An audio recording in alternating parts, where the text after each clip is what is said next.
All right. House divided, or should I start it with it is? It is. Should I make you feel a comfortable? laugh that was needed. Damn. Everybody knows it's your boy Josh, the Buckeye fan of the group, and obviously we've got our special guest here, Kris Drew from Minutes 2 Sports. What's going on, man? Not much, man. Just happy to be here. Happy to talk Ohio State. Like, it feels really good every time. Anytime, like, you can watch Ohio State play football, and like, it's good. And for me, I get to talk about what I see and what I learn. So I'm really good, man. Like, I feel like first of all, two things. I'm still glowing from the natty. Like, nobody can tell me shit, bro. We want a natty. Like, I'm feeling great. Same. Second of all, I'm already talking myself into repeating. So, like, I'm here, and then also, like, my quarterback looked good on Saturday. So it's like, all right, like, let's go. Like, let's roll. So you're part of the Julian Sayin camp for sure. Like, no, I'm part of the Ohio State camp. So as long as one of the quarterbacks look good, I'm in it. I'm here.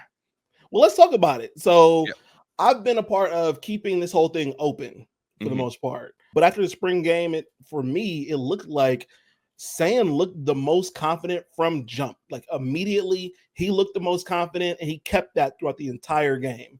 Whereas Lincoln, he had to kind of warm up a little bit and get into it a little bit more. I think Kienholz, 12 of 18, 158 yards, 2 touchdowns.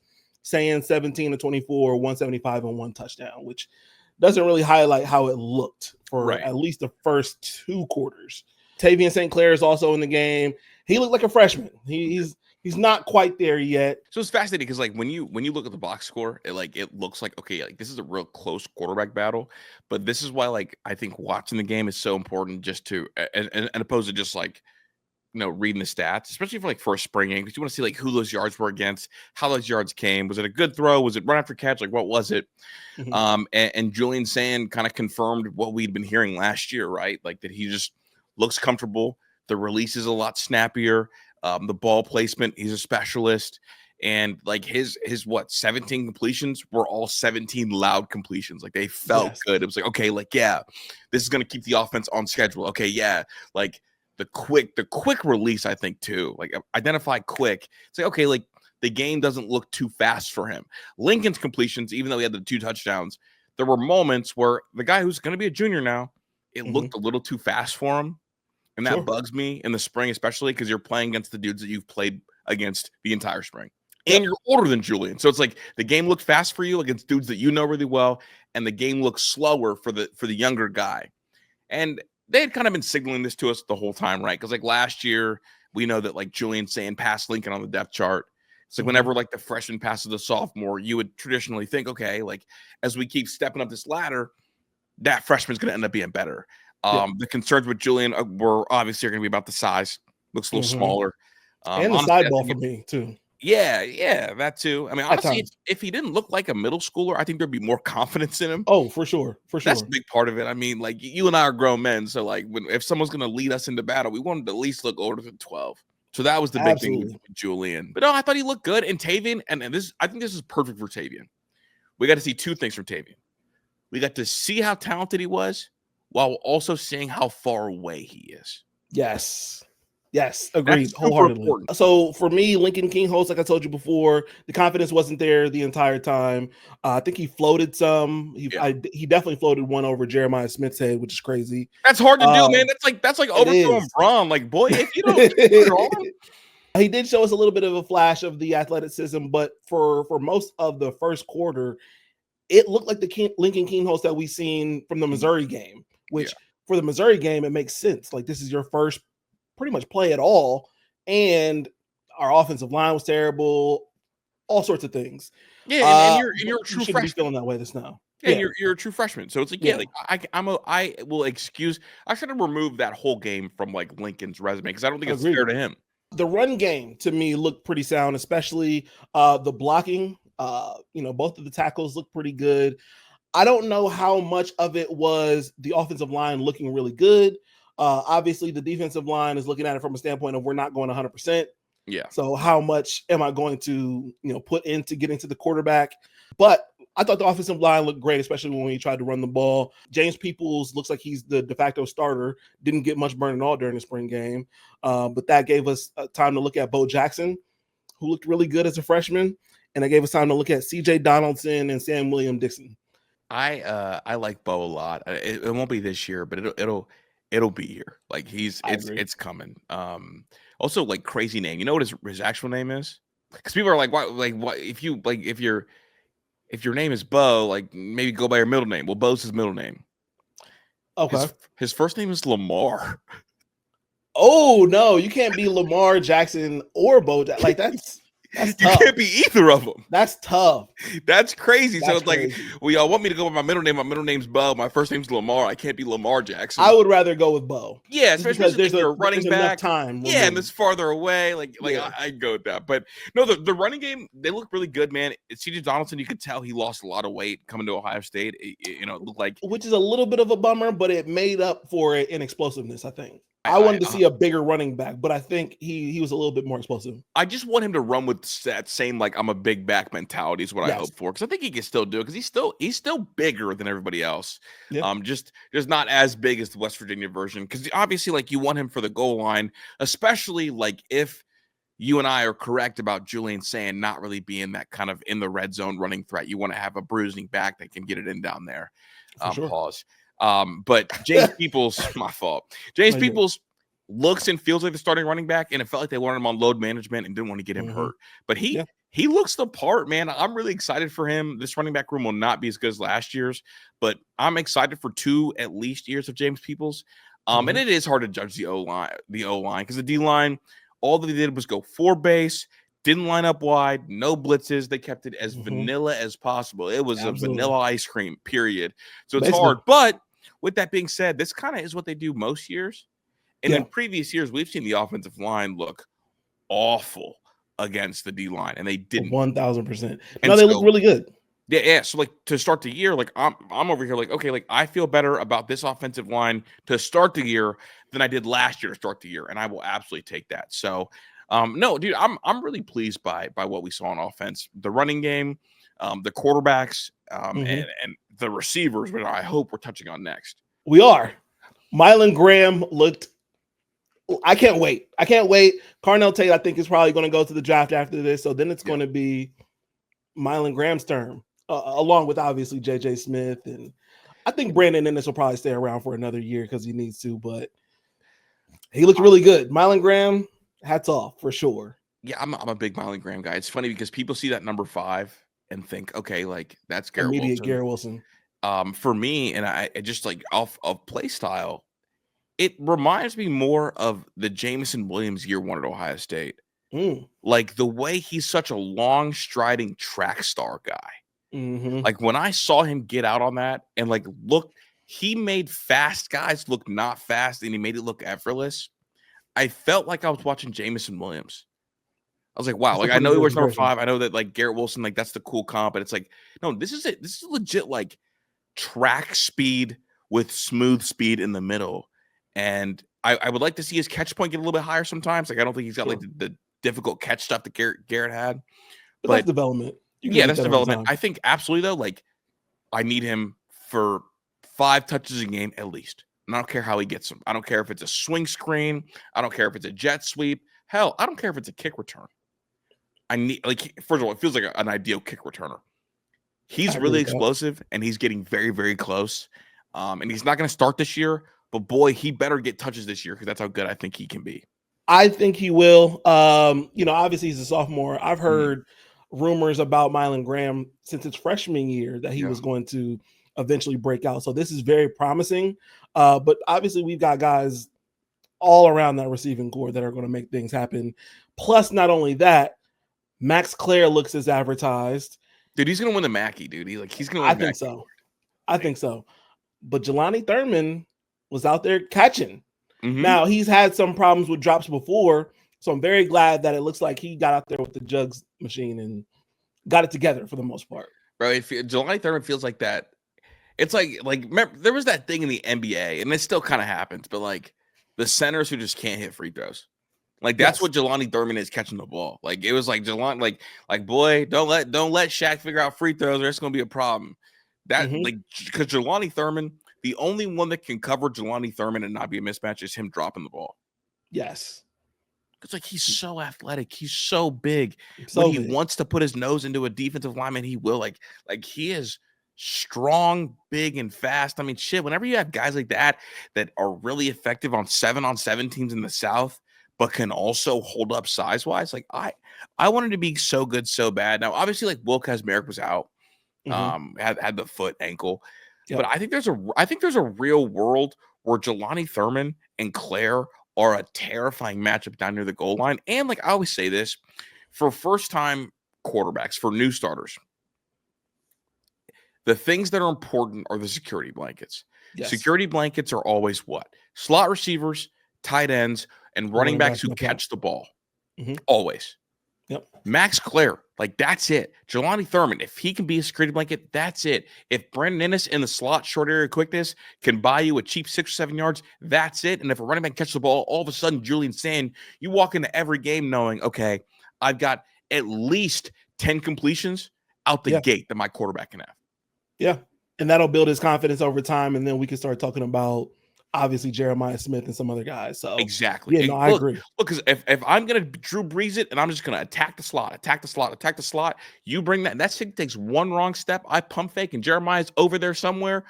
Yeah, we're up, and Jeremiah's still gonna get his. So yeah.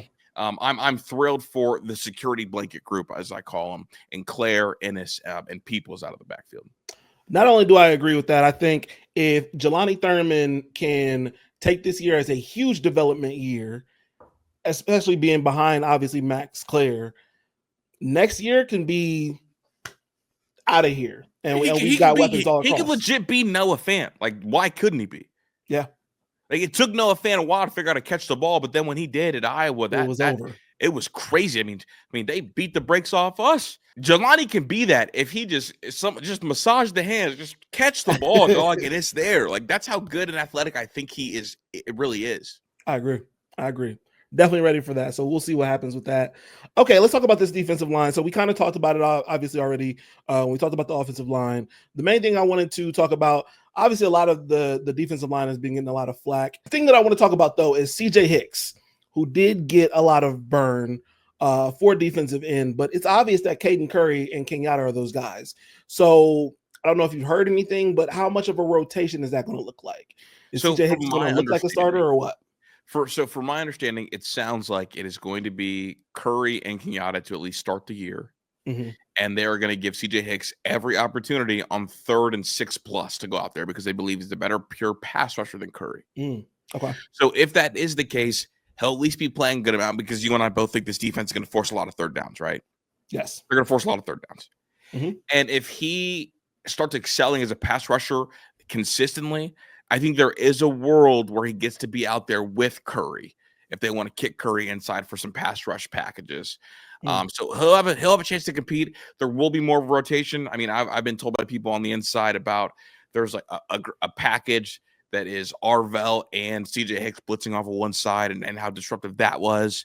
And, Matt Patricia, sees some Chandler Jones maybe in CJ Hicks, and they want to kind of utilize the pass rush skill set. So he's going to be out there. It's not going to be as much as Curry and Jackson, but it's going to be more than we've seen backup DNs get in previous years.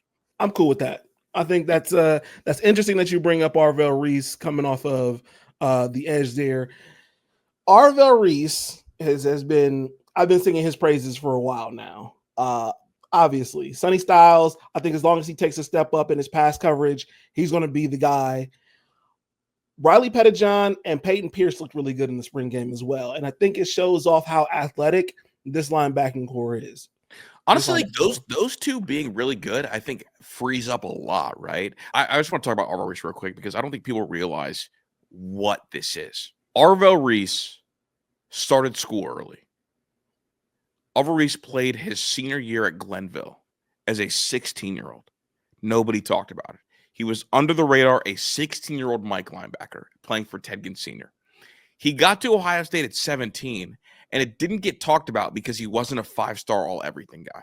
He tested out everything, like very, very well as a freshman, while he should have been a senior in high school. Offensive lineman, Ian Moore talked about it.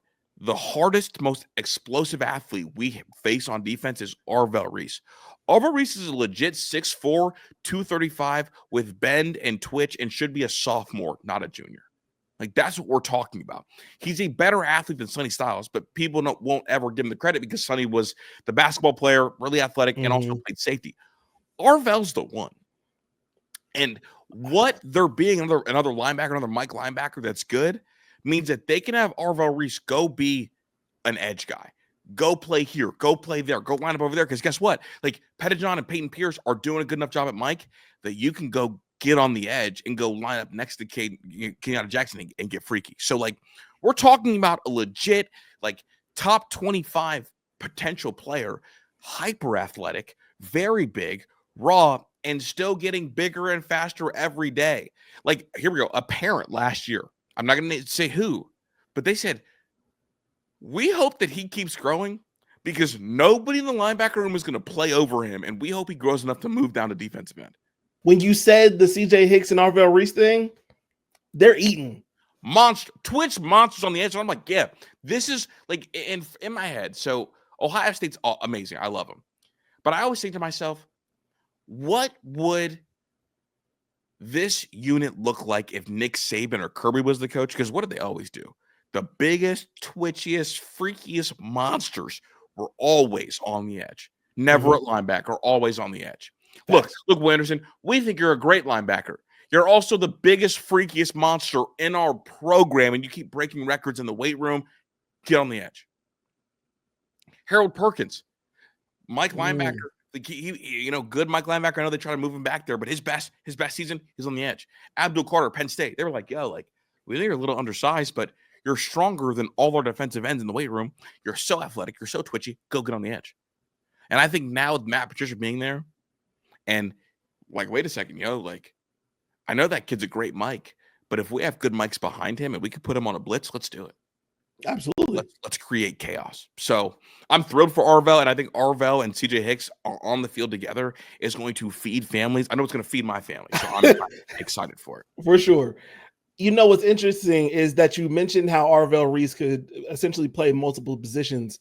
You can say that about multiple people on this defense. Yeah, dude, and not just starters. Yeah, it's crazy because, like, here we go. Him, Sonny, and CJ can all play all three linebacker positions, and they can all blitz on the edge. Sonny can also play nickel, which is absurd. I would contend that he could also do some of the stuff that Lathan Ransom was doing, but not quite at that clip.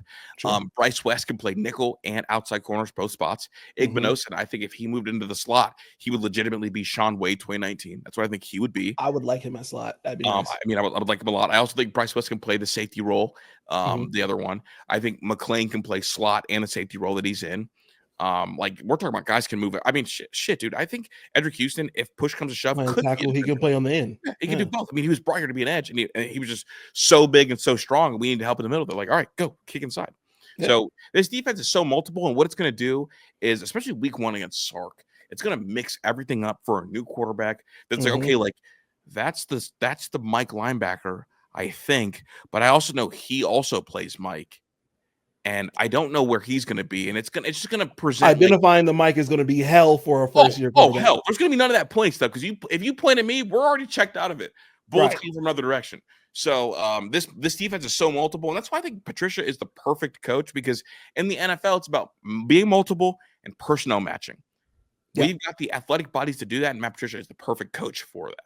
All right, so we've got Lorenzo Styles Jr. starting at nickel. Yes. Malik Harford was starting at safety with Caleb Downs. Yeah. He's going to be the man. He's going to have a big year. I'm a big Harford guy. So really, I thought McClain was going to be the guy that was going to step up. Me too. I thought McClain was going to pass him, but it feels like the guy who's kind of taken the leap and taken to the coaching has been Hartford a little bit more. Okay. I mean, he's got to play. I hate to say this, he's got to play the Robin to Caleb Downs' back. Oh man, what? Yeah, heck yeah. There's no presidents over here. It's only these. So we'll see how that looks. I'm definitely excited. But Fahim Delane scored a pick off of St. Clair. I wanted to say everything about Aaron Scott getting that end zone stop, but then like a play or two later, he's slipping in the end zone for an easy score. So we just got to tighten some things up when it comes to that. I like Aaron Scott. He's close. He's not quite there. I like him. He's close, not quite there. He's going to be a good player. Doesn't have to be, though. For one and done, huh?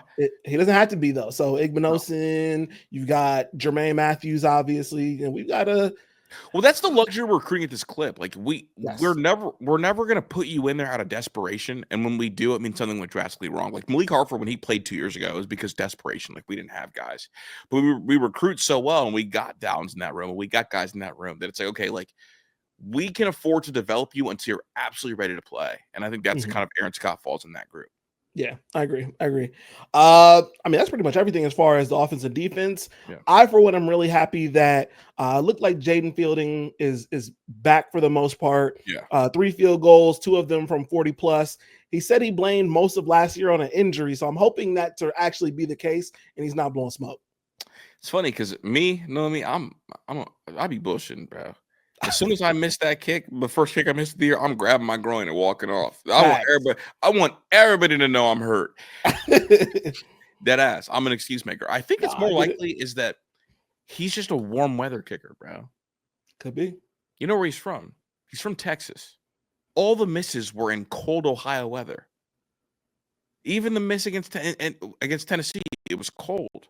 Yeah. Miss against Michigan, it's cold. But all of a sudden, the domes go up. We start going out west to play, against Oregon in the Rose Bowl. It's warm, but he's kicking like he's prime Janikowski. All his misses have been in the cold, and I like Jaden Fielding too. Like, cool dude. Cool dude, funny guy. But yeah, I think he's just a warm weather kicker. All right. I mean, that's pretty much everything for the spring recap. Did you have any other things that you want to talk about that I didn't pull up? No, just excited that we're clean national champions. We need to cheat to make it here, and tell Marcus I'm on his bumper. I have to tell Marcus. I have to tell Johnny too. They're excited for their spring game coming up. So we'll see. We'll see how it looks for them. Bryce Underwood ruined college football. Get us out of here, Josh. Between Bryce and Nico. Well, look, Nico only wanted the $4 million a year because Bryce never played a snap and got $3 a year. That's fair. That's fair. But I'm all for a black man getting paid. So get your money, Bryce. Facts. All right. Well, on that note, I think we're out. Yep. Kris, tell them where they can find you. Menace of Sports or on Twitter. I'm pretty easy to find. I'll just be out there bullshitting. You know me. Facts. All right. Then on that note, we are out. Peace.